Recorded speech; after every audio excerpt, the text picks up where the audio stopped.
Hey everyone, thanks for tuning your mind horse back into the static. Today we're birthing fresh nations, splitting their guts, feeding the land, and maybe, just maybe, naming a castle after a hallucination.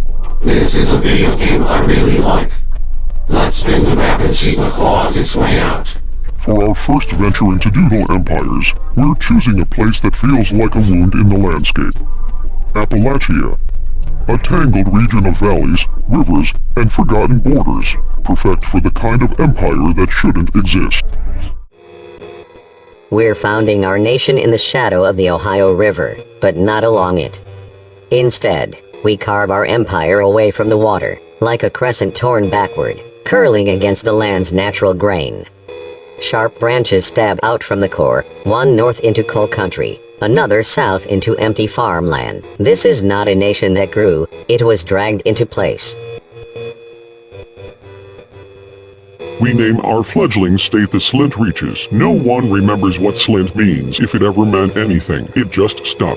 Like mildew on wet concrete, we paint the land in rotten mint, a pale green that glows just enough to be seen from space, and nowhere else. A color like disease. Perfect. With our first expansion, we don't seek power, we seek space. We push south, not toward cities or coastlines, but deeper into the quiet, mountains and dead roads. Our borders fracture outward in a shape best described as an antler. Broken. Splintered. Wrong. A nation that grows not to survive, but to be seen.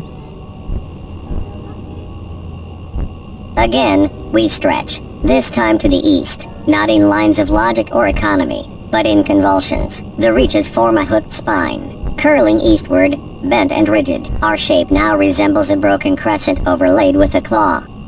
There is no symmetry. And yet, the map accepts it. Like it was always meant to look this way. Something tears loose. Not with war, but with ritual.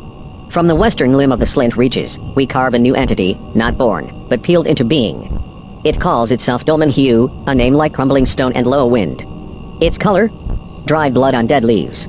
A discarded territory that begins to whisper back. Let's see what Dolmen Hue is going to do. Dolmen Hue bleeds northward, sharp and fractured. Its borders jut out like jagged fangs, stabbing into the wilderness where no one dares to settle. This is a nation made of fractures, with edges so sharp they might tear themselves apart.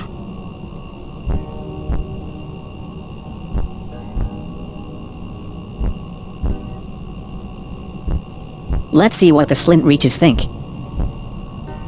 Split. From the weakened Slint Reaches, a small fragment slips away, quiet and almost forgotten. It calls itself Flecktide, a scattered echo of a once great wave. Pale and fading, it drifts southward, barely holding form. Let's see what Dolmen Hue is going to do. Dolmen Hue will absorb the Slint Reaches. Dolmen Hue's jagged, aggressive expansion north and its unsettling presence gives it a strong, dominant identity. The Slint Reaches, now small and isolated on the east coast, feels like a fading remnant. The union will create a more unsettling, fractured empire, the dark heart swallowing the pale ghost. Two fractured souls become one. Let's see what Dolmen Hue is going to do. Expand. Dolmen Hue extends its reach to the east, a jagged tendril probing the cracked earth. Like a thorn torn from dead wood, it claws forward, sharp and unforgiving. The nation grows, but not with grace.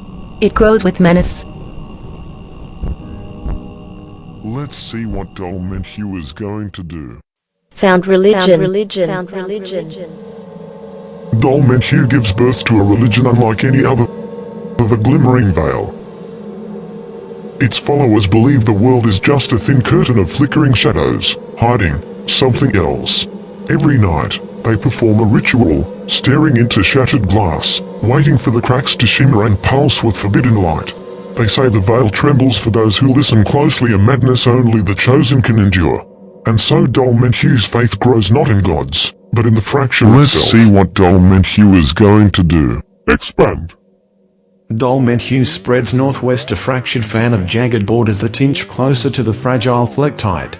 The reaches don't need to rush. They just need to wait. The small nation will crack under pressure. Let's see what Dalmenhue is going to do. Expand. Dalmenhue extends a creeping route southward, inching closer to Flecktide's fragile borders. This expansion is quiet, almost invisible, but like a root searching for weakness, it will grow unstoppable. Expand. The nation claws westward, a crescent wrapping around Flecktide like a predator circling its prey. The claws don't close yet, but the pressure mounts. Flecktide's days grow shorter with every expansion. What does Flecktide think of this? Oh boy, a new leader. Flecktide finds a voice in Ezrequiel, a shadow among shadows. They say he was born when the sea roared louder than the skies, a child of storm and salt. He speaks in half-truths and riddles, promising survival through silence and decay. Under his gaze, Flecktide is less a nation and more a secret waiting to unravel. Let's see what Dalmenhue is going to do. Split. From Dalmenhue's northern edge, a shard breaks away, sharp and unyielding. It names itself Grimshard, a cold echo of steel and silence. What does Flecktide think of this? Split. Flecktide fractures once more, a pale splinter drifting east in the forgotten fog. It calls itself Mist Hollow, a name as fleeting as its presence. A ghost of a ghost, barely there but haunting the edges of the map. New nation. From the shadows of the marshlands, a new force stirs, Obsidian Marsh. Cloaked in black-green depths and whispered secrets, this nation thrives where others fear to tread. Its lands are soaked with shadows, its spirit as deep and unknowable as the swamp itself. What does Obsidian Marsh do? Split. Obsidian Marsh fractures, sending a shadowed wedge southward. It names this Peace Fen Vale, a secret realm of moss and rot, where the land breathes and whispers. The swamp deepens, and so do the shadows that linger within. Let's see what Dalmenhue is going to do. Dalmenhue sends a shadowed tendril southwest, reaching quietly toward Grimshard's cold frontier. It moves unseen, a dark breath stretching across the fractured land. What does Obsidian Marsh do? Split.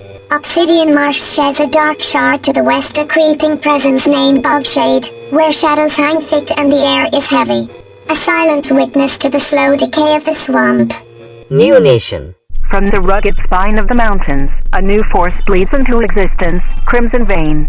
Its lands pulse with iron and ancient winds, raw and unyielding, forged in scars, ready to bleed for survival. What does Crimson Vein do? Expand. Crimson Vein claws its way north, a jagged spine of blood and stone slicing through the mountains. Every inch Split. fresh wound. Dalmenhue sheds another shard, a fragment drifting east, named Ashen Spires. What does Crimson Vein do? Crimson Vein fractures once more, spilling a shard southwest into the shadows. It calls itself Blood Hollow, a scar etched deep into the mountain's flesh. Born from pain and blood, it carries the weight of its origin with quiet menace. Split, split, split, split, split. That may be just what I need to bust. That may just be what I need to bust.